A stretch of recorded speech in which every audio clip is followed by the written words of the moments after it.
We'll be glad to see you. Sometime on Saturday, right? And do be careful. You know I don't like it when you hitchhike. Well, there are some very peculiar men about these days. What? How's Daddy? Oh, he's fine. He's got some golf tournament on this weekend. He's out in the garden practicing. Yes, I'll give him your love. All right, darling. See you on Saturday. Bye. That was Debbie. She's coming home for the weekend. Oh, how nice. She's such a sweet girl. In many ways, she's very like her father. I wouldn't say that. She's so polite.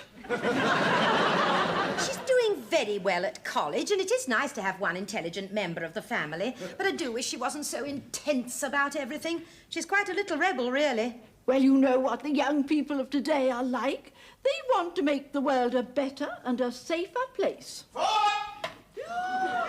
Terry, careful what you're doing. I'm sorry, I didn't mean it. I was just chipping it into a flower pot. Well, you nearly hit Gunga Din. Then I'd have had a birdie. Terry, it's not a laughing matter. You might be a bit more concerned. I am. I'm very worried about it. Yes, well, so you should be. Yeah, well, the stance was right, the grip was right. I can't think what went wrong. Yeah, don't do it again. That's all right, straight into the flower pot. Keep your mouth closed, Lucy. Terry, don't you dare. All right, forget it. Oh, dear. Anybody want a drink? Sherry, Lucy? No, thank you, dear. June? Yes, please. But I'll have a brandy. Lucy? But my nerve has gone completely. Yeah, well, so's the brandy. You'll have to have sherry. Debbie just phoned. She sends her love and she's coming down for the weekend. Oh, what is it this time? Demonstration at number 10 or leading the squatters into Buckingham Palace?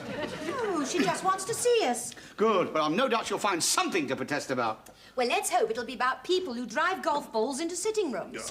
Well, I think she's a very sensible girl. Yeah, well, she was when she left here, but that college has turned into a revolutionary. I think she's too taken up with Karl Marx.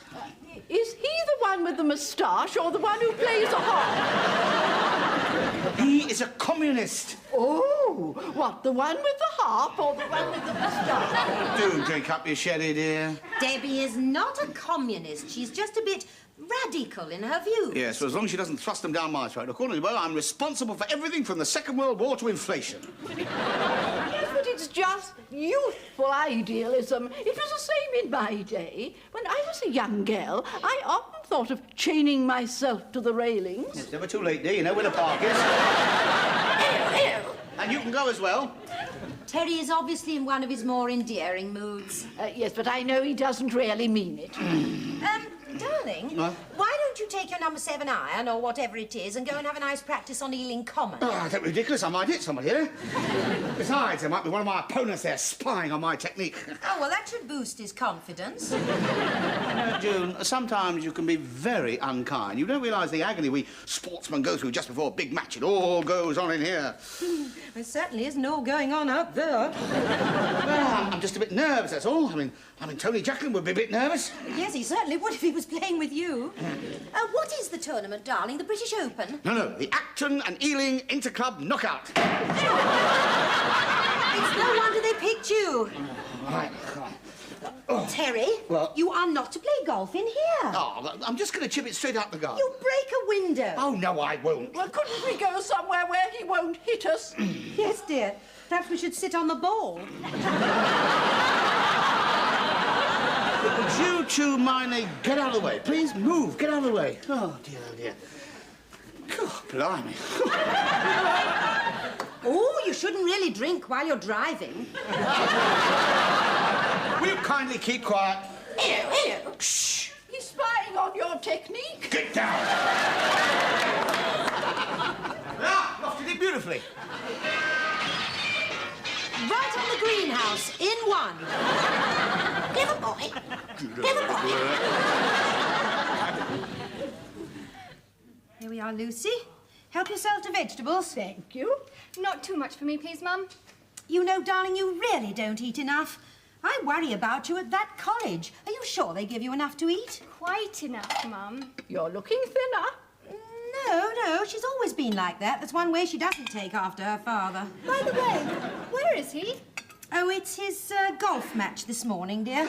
He does so love his game of golf on Sundays. Well, yes, and it's very good exercise for him, too. He must walk about 8 miles every week, looking for the ball. Had we better keep his lunch hot for him? Darling, he'll never even notice. Ah, here comes Tony Jacklin now. Put some veg on for him, darling, and not too many potatoes. Well, that's odd. He sounds quite cheerful. Makes a change. Now, Debbie. Hey, so there you. Oh, not late, am I? Oh, dear, that smells good. Oh, there's no like Sunday lunch with the family. Oh, I'm starving. Aren't you going to wash your hands before you eat? I am never going to wash these hands again. Not only did we win, but it was a personal best for me, 84. What do you think about that, then? 84. Darling, surely you couldn't lose that many balls. I'm afraid, June, that you've picked the wrong day to send me up, I'm afraid. Yes, not only was I in positively sparkling form, but, well, you'll never guess what happened at the 13th. Well, you see, it was a short hole, so I took my number 2 iron. Yes, careful, darling, Yes, careful. right, and I stood well behind it, and as soon as I hit it, I knew it was a perfect drive.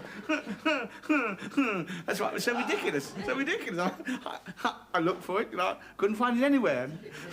Looked for it for 20 minutes. Where do you think it was? In the hole! A hole in one, Yeah. darling, well done. Thank you very much indeed, Tom. So it was an accident, really.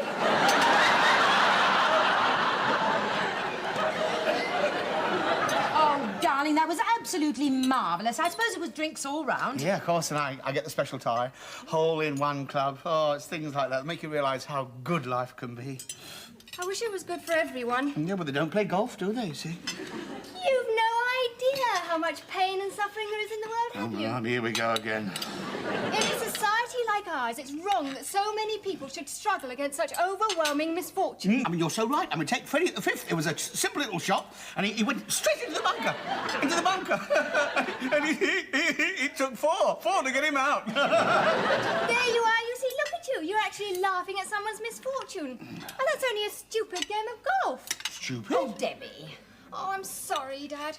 But it's something I feel very strongly about. I've been doing this social work lately, and if you could see some of the cases we have to deal with, you'd soon realise there are more important things to be achieved than a hole in one. She's quite right, you know. We all want to do everything we can to make life easier for others. They need missionaries in Africa. When are you leaving?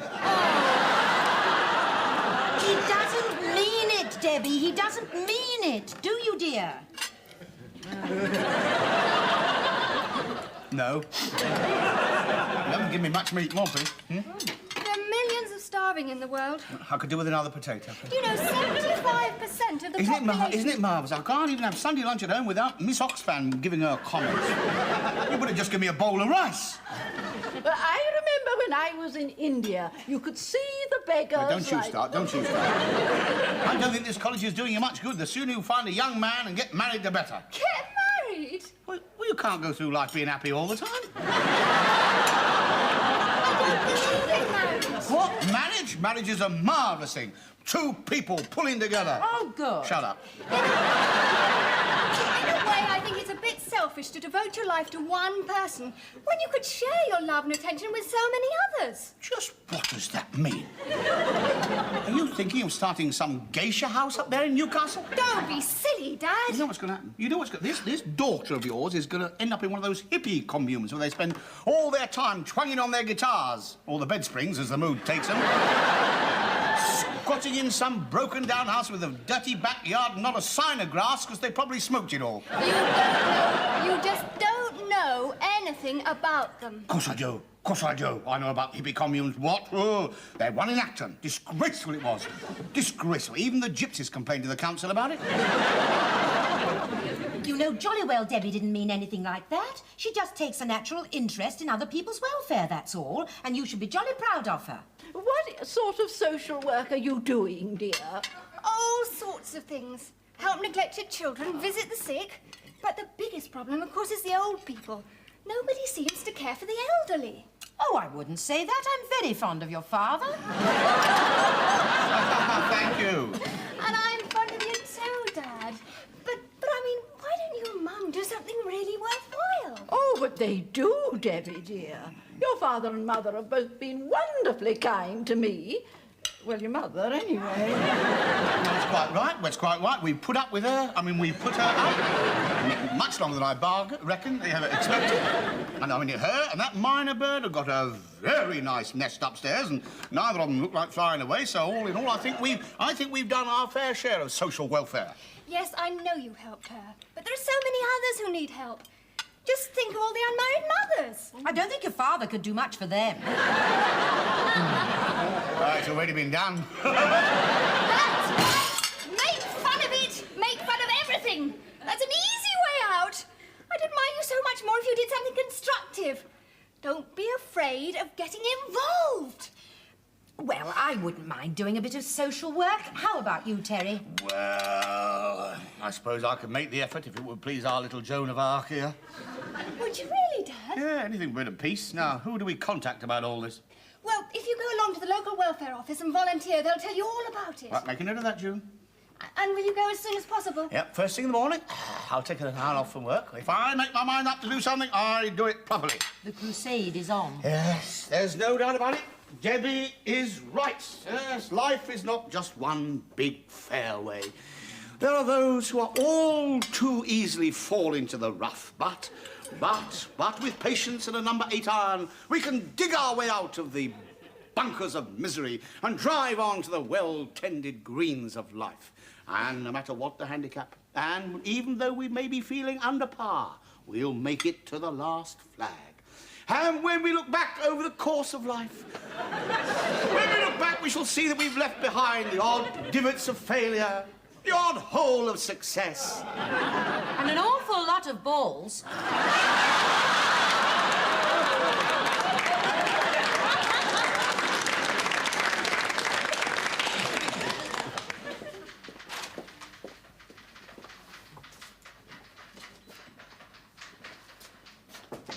Come in. How do you do? Vera Henderson. How do you do? Telefactor, this is my wife. Hello. Oh, do sit down, please. Thank you. Now, how can I help? Let me briefly explain the circumstances of our visit. You see, my wife and I have reached a stage in life when we feel rather lost. The children, 3 of them, have grown up and gone, left a feeling of emptiness. And we don't really seem to be able to find the right way of fulfilling our lives anymore. Well, this sort of thing does happen, of course. Well, our daughter suggested that we should come to you because we do realise that help is badly needed. Oh, dear. And you seem such a nice couple. I must just ask you this. Do you still share the same bed? Yes, but I don't quite see what Oh, is... good. Splendid. I'm very glad about that. Yes, there are times when I am as well. Then we can at least say that all is not lost. Well, hardly. I mean, she's had 3 children. I think there's been a misunderstanding. Yes, that's how it usually starts. That's how what usually starts? Why, these problems you have. No, we don't have any problems. I think we've got one here now. No, you see, there's nothing wrong with us. We have come here to help you. We want to do social work, Mrs. Henderson. Oh, I see. Oh, do forgive me. And forget all I said about your bedroom arrangement. How are yours? Terry? Well, of course, we'd be most grateful for your assistance. I can't get enough voluntary helpers, and it's very rarely a man offers himself to me. You men are always so busy. Now, what sort of thing would you like to do? Oh, anything. I'm very adaptable. Anything at all. Well, how about a hospital? Apart from hospital. No, that wouldn't really suit him. He faints at the sight of tomato juice. Well, how about a playgroup? Oh, yeah, a playgroup. Oh, that's right in my street. Oh, yes. Shakespeare, Ibsen, Chekhov. Oh, easy, easy. No, darling, a children's playgroup. Oh, well, what about Alice in Wonderland? Toad of Toad all. Yes.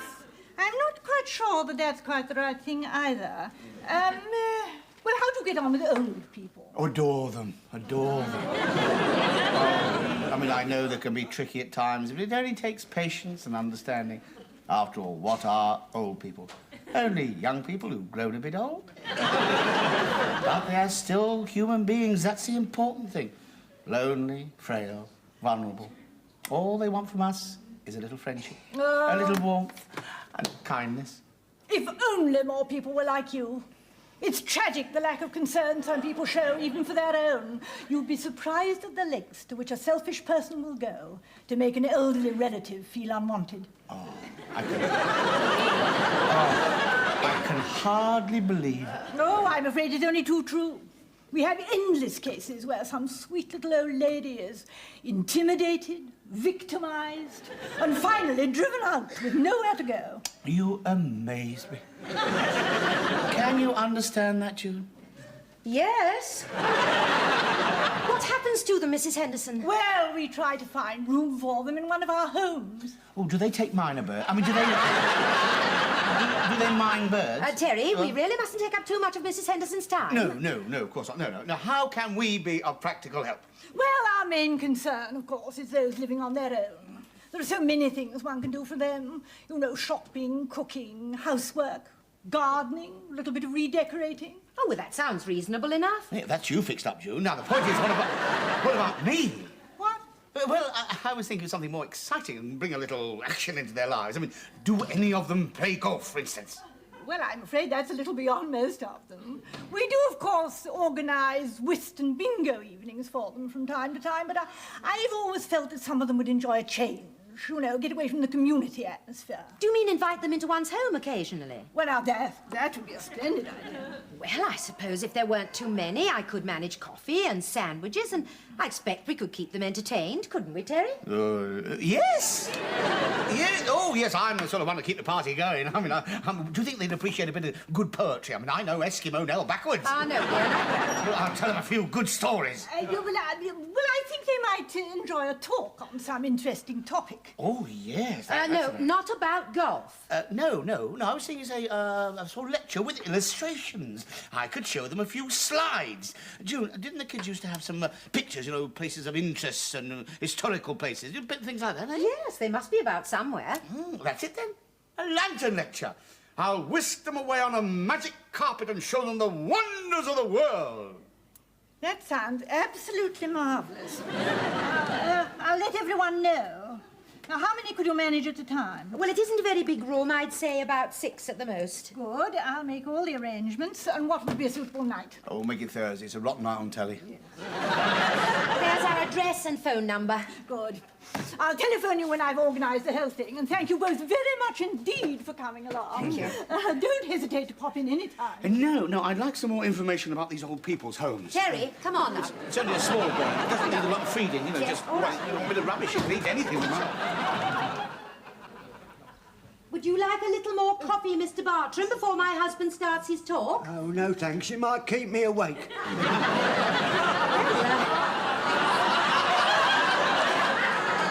We don't want you dozing off in the middle of the proceedings, do we? My husband wouldn't like that at all. Mr. Fletcher wouldn't like that. Who? Fletcher. What? And Mr. Fletcher. Fletcher? No, it wasn't up to me to fetch her. How about you, Miss Ackroyd? Oh, perhaps just half a cup then. Oh, it's so much nicer than the kind we normally get at Deanswood. Oh, do you all come from Deanswood? Yes. Oh, incidentally, dear, I think I ought to warn you. Mr. Bartram can be a bit of a nuisance sometimes. Oh, he upset Mrs. Taylor dreadfully the other night, didn't he, dear? Yes, he unravelled most of my cardigan. One you were knitting? No, one I was wearing. Not a sandwich, dear? No, thank you, dear, no. Right, missus. I'll have another one. There's only sardine left now. Yeah, who's had all the egg and tomato then?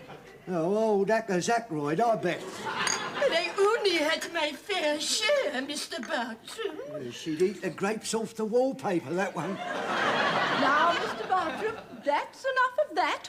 Here, we can never get enough of that, can we, eh? Here, Jar Jar, when all the nonsense starts, you come and sit over here with me. Now, you behave yourself. I see. When are we going to kick off? And the same to you. Silly old fool he is. Well, he's always interfering. If you're all ready, I'll go and tell my husband. Oh, we're ready whenever you are. Yes, let's get it over with. Yes, right. Come on, Terry. It's all right, come on. They're all waiting. Yeah, I'll just get my notes together. What are they like? Oh, I think I find them quite a lively lot. Good, I'm glad we've taken on this new venture. It's given me a new purpose in life. Go on, then, introduce me. Oh, is that necessary? I mean, can't we just keep it informal? Oh, no, give it a bit of showmanship. You know, like, ladies and gentlemen, now the moment you've all been waiting for. That sort of thing. Hey, go on. Ladies and gentlemen, now, this is what you've all been waiting for. Oh, more egg and tomato sandwiches. No, Mr. Bartram, it's just my husband. Hello, good evening, and welcome. This is him.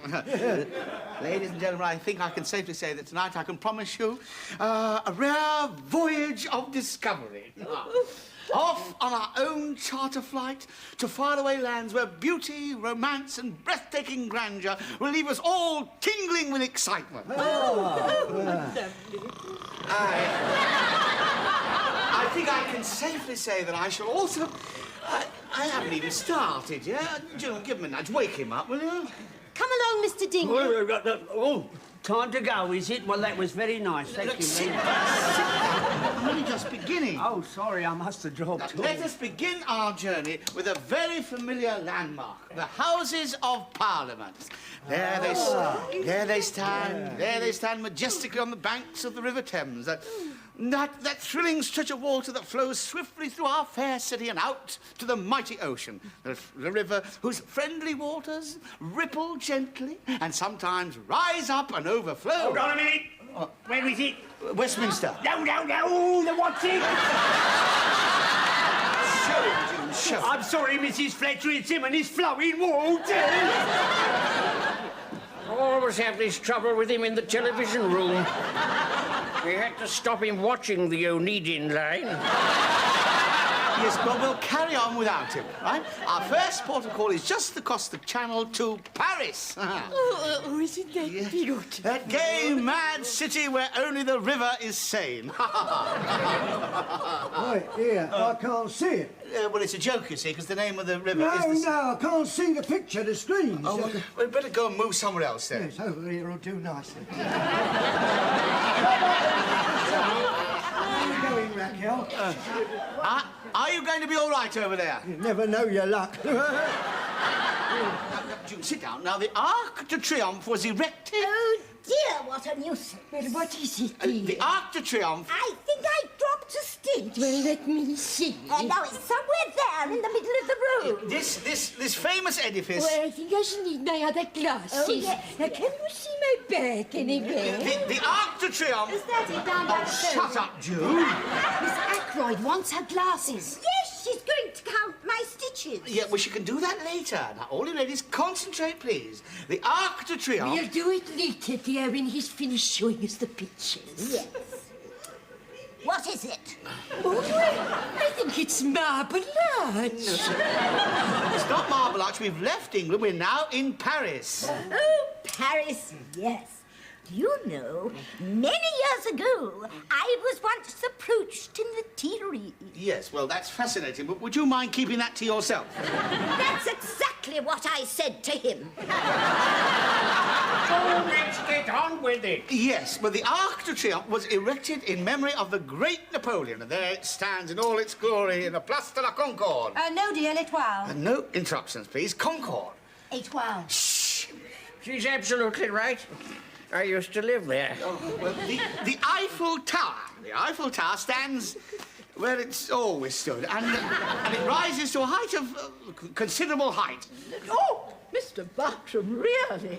Aunt Lucy, what's going on over there? I'm not sure. Well, I was only feeling for me tablets. Well, you won't find them there. Mr. Bartram, why don't you come over here and sit by me? Oh, now you're talking. Now, you sit down and behave yourself. We've got a lot of ground to cover yet. Yes. And there's a long night ahead of us, same idea. Let us move swiftly onto another tower. But before I show it, I'm going to test your knowledge and give you a few little hints. Now, first of all, it's an ancient tower in Italy. Leaning Tower of Pisa. Thank you. Yes, well done. Been there many times. Let's hope you go back there very shortly. Has anybody else been? No, only me. Dear, I didn't miss anything, did I? I sincerely hope not. Go on, sit down. Yes. Sit down. Go on, quickly. This famous tower is the only building of its type in the world with such an inclination. Here, do you ever get the inclination? Because I've got plenty of time. Let us have a quick random look at some other beauty spots. The pyramids. The Taj Mahal. Oh, that's exciting. I never touched her. Bay of Naples. Niagara Falls. Just a minute, I'll Now sit down, sit down. I should stick to the buildings, dear. I don't think I'll bother to show him the fountains of Rome. I'm not going to show him. The magnificent Mount Everest. Well, It's all them sardine sandwiches. Oh, try holding your breath. It never does me no good, my dear. oh, June, do something, please, now. Yes, I'll get some water. Put the light on, will you? Yes. Oh, come, Mr. Bartram. Lucy, that won't do him any good. Don't stop her, I'm enjoying it. There's only one thing to do. Yeah. Leave it to me. Boom! Oh, that was very brilliant, that was. It's all right. It's all right, lady. I thought I'd surprise him. Yes, June, I don't think we've got any brandy, love. Gin, whiskey, anything. Oh, Scotch ale. Not for you. You belt up. Now, keep calm, ladies. Here we are. Oh, good heavens, what on earth's Oh, happened? never mind, June. Just give him some water, please. Excuse me. Don't bother to show me on the What on earth have you done to them? Nothing. Are you sure you didn't recite Eskimo Nell? It's my fault, I'm afraid. I knew he was going to be trouble right from the start. Leave him to me, he says. I can cure him, he says. And all he does is creep up behind him and go, boom!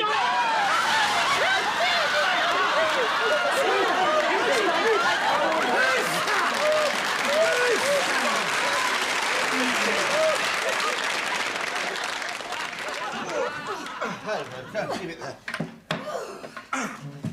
Well, that all went off very well, considering.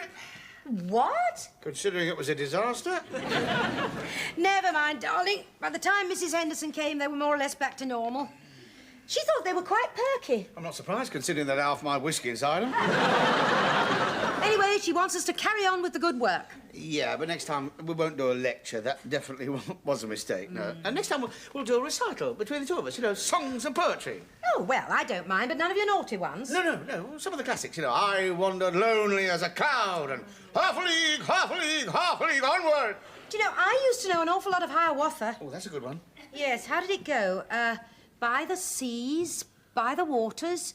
No, I know. On the shores of Gitche Gumee, on the shining big sea water, stood Nokomis, the old woman, pointing seaward o'er the water, o'er the swiftly flowing water. Pointing seaward. That's enough. Don't bother to show me. I know where it is.